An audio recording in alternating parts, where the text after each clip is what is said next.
Welcome to today's artifact.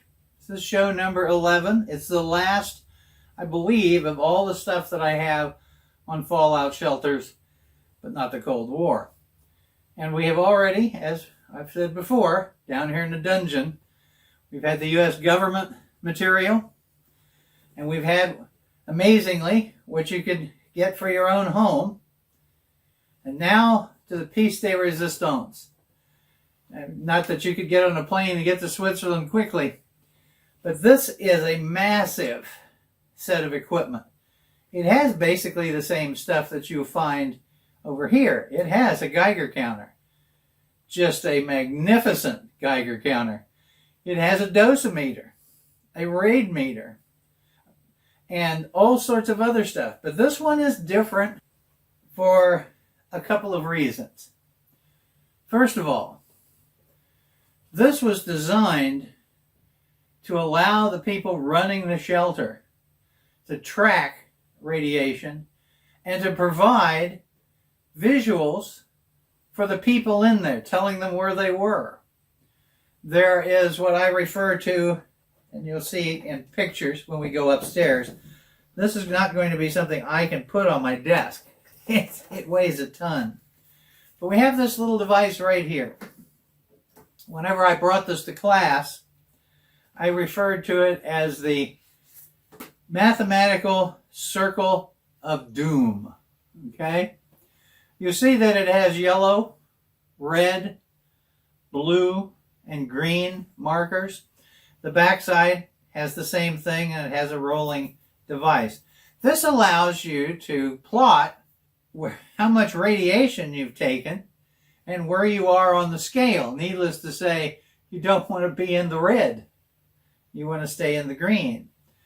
And of course, they would probably have daily or every other day meetings to tell everyone how the radiation is doing, because you were supposed to check the radiation periodically to see if it's actually coming down. Because the belief was at that time that it would take 14 days after an atomic blast, and then you should be able to walk out and head back to your burnt out hovel. Okay? So this one really has excellent equipment, and it also then provides that information. You can imagine if people don't really know what's going on and they're in the shelter, some people might think that after a couple of hours, they're going to get to go back to their homes. And so that can be a difficult process. And of course, the amount of radiation that you would end up having to deal with was determined by what kind of a blast it was. Was it an air blast? Was it a land in the ocean or a land and water blast where you get lots of radioactive steam? Or was it what we mostly expected, the bomb to land on the ground and explode and blow radioactive debris all over the place? So we'll go back upstairs, and then I will take pieces of this out of the box and show them to you and talk about them at that time. So I hope you will enjoy what we're going to do today and be glad that you didn't have to go into a shelter. Well, welcome back to the library. Got up from downstairs pretty easily, and I've taken most of the material that I was going to talk about out of the giant box because it would have been a little tall, and you've already seen the outside and the inside. So let's look at a couple of the items that come in this. Now, this is technically what is known as an Nbc Kit: nuclear, biological, and chemical. Though there's not gas masks in this particular container, but I'm sure they were in the shelter somewhere. And you say, well, where in the world did you get this? Well, you know, countries turn over their materials, their military materials, periodically. And I have all sorts of catalogs from companies that buy military surplus. And you'd be surprised what happened when a country goes out of business, such as when East Germany reunited with West Germany, became Germany. A little concern for the French and the Poles, but as far as a military collector, there were tons of uniforms, boots, helmets, all sorts of things that were finding their way to the market. And I and very cheaply.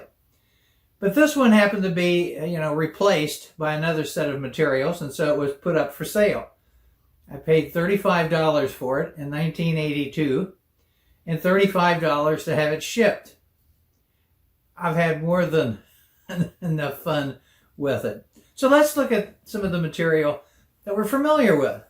For example, our friend, the Docimator, okay, with its little pen, which we've seen several times. But even though this is Swiss, it's still made by Bendix in Cincinnati, Ohio. So Bendix must have made a very good amount of money selling these all over the world. Still works, I might add. I took it apart and put a new battery in it. Then there's something that we haven't seen before, and that's this. Now, obviously, the big one is over here. But this is a personal account of your radiation. When you went out, how much your radiation was, so forth and so on, that you could keep with you. So that you would have, and I have 5 of them actually that came in the container. So what I would assume is there are 5 officials that would periodically go out, alternating. And once you take the piece of paper out of the container, it has a front where you keep track of your radiation, and then other things on the back. I don't have a German skill, so it's a little troublesome to read some of that material. But that's what that for the most part is. Keep track of it. Then we have, I know I've talked about it before, the circle of death. Okay? This is your calculator device. And I'll show you both sides of it.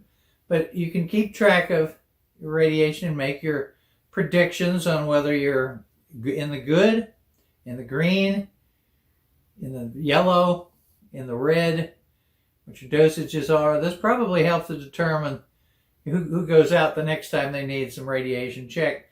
And they have the opposite side. There's another chart over here, which you can move around. It spins around to get into the right location. Excellent. Just superb if you know what you're doing. I think it's in Redkins per hour, if I'm not mistaken. And that is after the explosion.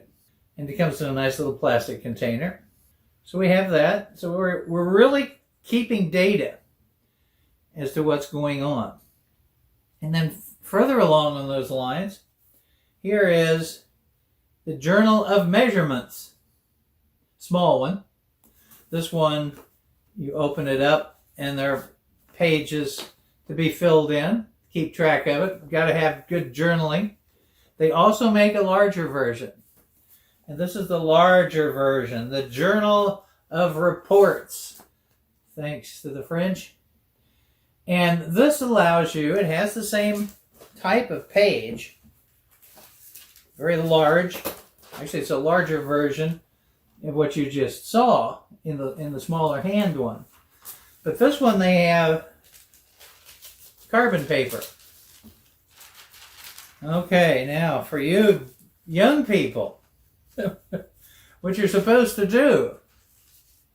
At this time, you may not have had a printer or a scanner. So what you would do is you would take this and put it in between 2 sheets of paper, write on the one, it would then make a copy on the other side. And then you could do what you needed to do with it. They also have a setup for you to use a plastic sheet, so if you wanted to project it on an overhead projection device to show to the people in the area, maybe in your shelter, and this could be troops as well as civilians. Switzerland is just honeycombed with defensive protection measures in the mountain tunnels, all sorts of places. I've even seen an exercise where the Swiss have planes hidden in tunnels. They move them out and test them every year or so. And then, of course, we have another one with the this is the transfer process, so that you can, this one is blank on the inside. And this one allows the person to do drawings and and make assumptions and whatever else. Once again, for everybody to see. There's 25 sheets of these transparencies in here. So this is to gather data, to digest it, and then use that data to make decisions. And in front of me, the green device is, of course, our friend, the Geiger Counter. And it's heavy, and it's large, and, you know, I've show you close-ups of this is the area where the radiation detection would come from. It has a long strap so that you could hang this over windows, over doors, to check and see whether radiation was leaking in. And if it does, you're going to have to figure out a way to stop it, or you're going to have to move it. The Geiger counter piece is right here, and then in the front, you have the reading section. And so you could just walk outside with this around your neck and get the same thing. This is the area where you remove this is where the battery is located. There are actually two batteries in this. The other battery is right here. And oh, so simple. D-cell batteries. You just simply take this out and screw the top, put your D-cell batteries in here, put it in here. It came without anything in it. And so I just took two D-cell batteries, put it in there, worked like a charm. Hopefully I won't have to use it.